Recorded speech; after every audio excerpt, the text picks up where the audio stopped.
Hi, the title of this podcast is Watch Your Mind and See What's Keeping You from Being Peaceful, from being loving, from being kind. Watch your mind. I never would have even thought of doing that years ago. I was so identified with my thoughts that I thought that my thoughts were actually who I was. I had no idea that I am observing the thoughts. I'm not my thoughts or my emotions. I'm the observer of both. But because I was so identified, I missed out. And so people ask me, and I've thought of me, and I've said it many different ways, but when I'm asked, like, Keith, how do you do this? Or how do you not get bothered by this? And the reason is every day I wake up and I do the perfunctory part of my practice, which are the five things that I've mentioned before. I read a page of the Mayo Clinic Guide to Stress-Free Living book. I listen to a podcast. I do gratitude. I stretch. I do all those things within 5 minutes, within 10 or 15 minutes. And I do that so that I get leverage on my mind quickly before it jumps on me and start dictating my day, before I become identified with it. The morning practice is key because it creates that space so I can take the driver's seat of how my day is going to go. And throughout the day, I practice it. And the practice is simply watching my mind, observing it, what it likes, what it doesn't like, preferences, expectations, judgments, all those things that create a barrier for me to experience more joy, to serve unconditionally, to live with an open heart, and to cultivate and nurture inner peace. My mind does all of that, and it's been really good at it. And so when I watch my mind, what I start to notice is that it is rarely about the event. What causes me suffering is what my mind says about the event. And when I observe that, I see how bad the advice is. All it does is create two problems, not one. And that was included in a video that I did a few weeks back that's called What's Worse Than Having One Problem? Two.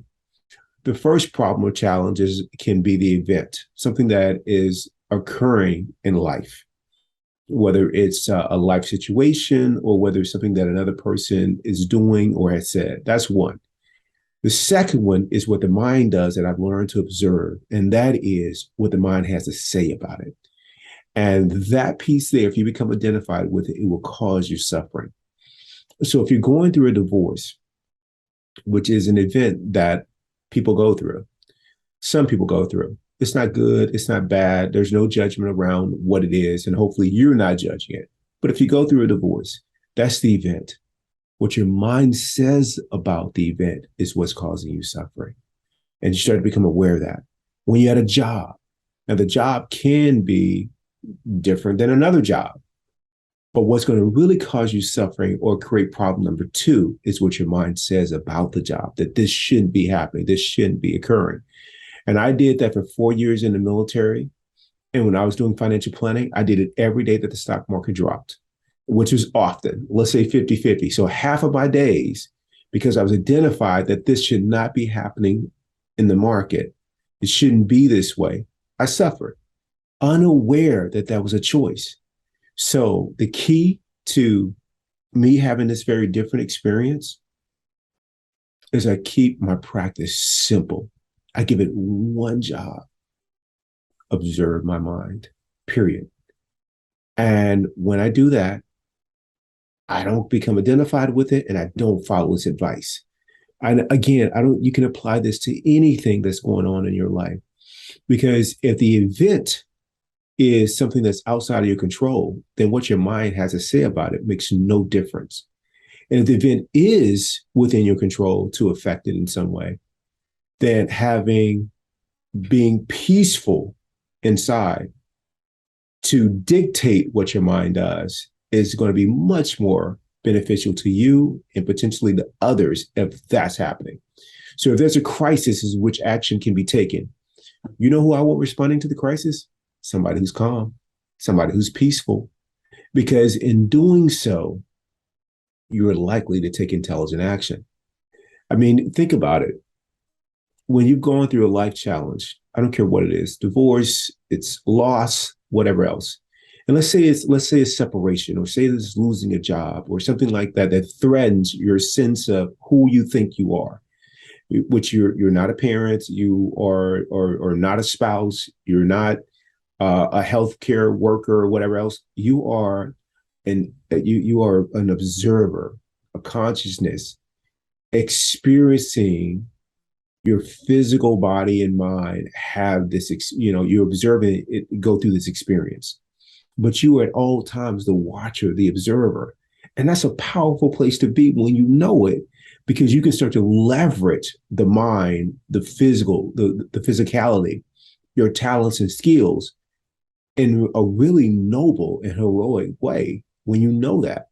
Otherwise, what you may do is what you bring to situations, to people, or anything like that, is something quite the opposite.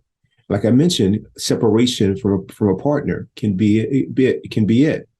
If the separation is something that is inevitable, it's something that one or both of you have decided this is the path you're going to take. When you can come to it as an observer, observing what your mind says about it, you will reduce your suffering significantly. You can come to a place of acceptance faster, and you can do so without ever closing your heart, but to keep your heart open.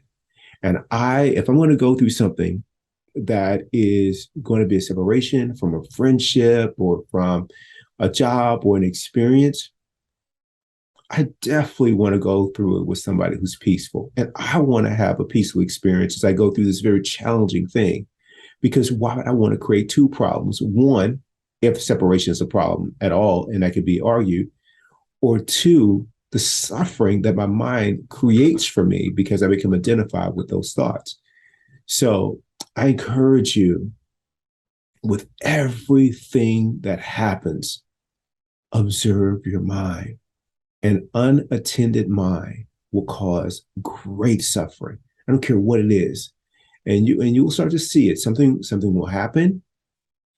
And if you're thinking about it later, and when you think about it, you're not peaceful in your reflection, then you know you haven't observed your mind. You've been listening to what it has to say about it. And that doesn't mean that you are automatically able to do this. No, you get better at it with practice. So everything that disturbs you is an opportunity to step back, lean back, and observe what the mind is saying about it.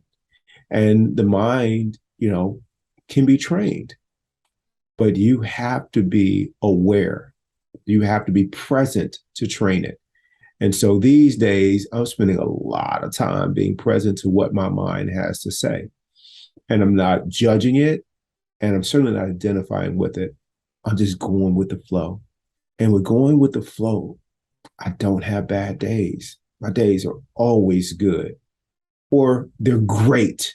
But my floor on my experience is good, and it goes up from there. Whereas before it was good, sometimes great, but the floor was so much lower.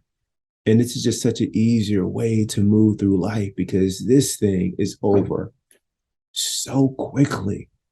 And I don't want to miss out on a moment of it. And when I am identified with my thoughts, I miss out on so much. So everything that happens, I'm learning every day to go with the flow. And it's a beautiful flow. I think the universe has this thing all figured out. It's been doing it for a long time, billions of years. And I come on the scene and I think I know which way it should be going. Come on, man. Come on. I mean, that's pretty arrogant, right? And in the mind, again, we gave it a very impossible job to try to manipulate, control everything in the outside world so that we're okay inside. Thank God I got hip to that game. And the game that I play now is working on me in such a way that I don't need the outside world or people to be a certain way for me to be okay inside. God, it's so much easier. I have a lot of control. I see the results. I see the results. As our friend John DeCuma says, we got to look at the data. We measure what we value. And I value inner peace. So I see all the work that I'm doing on these small things paying huge dividends and experiencing more joy. more joy. I mean, these last 7 years of being on this path, it's been a good run, a good run.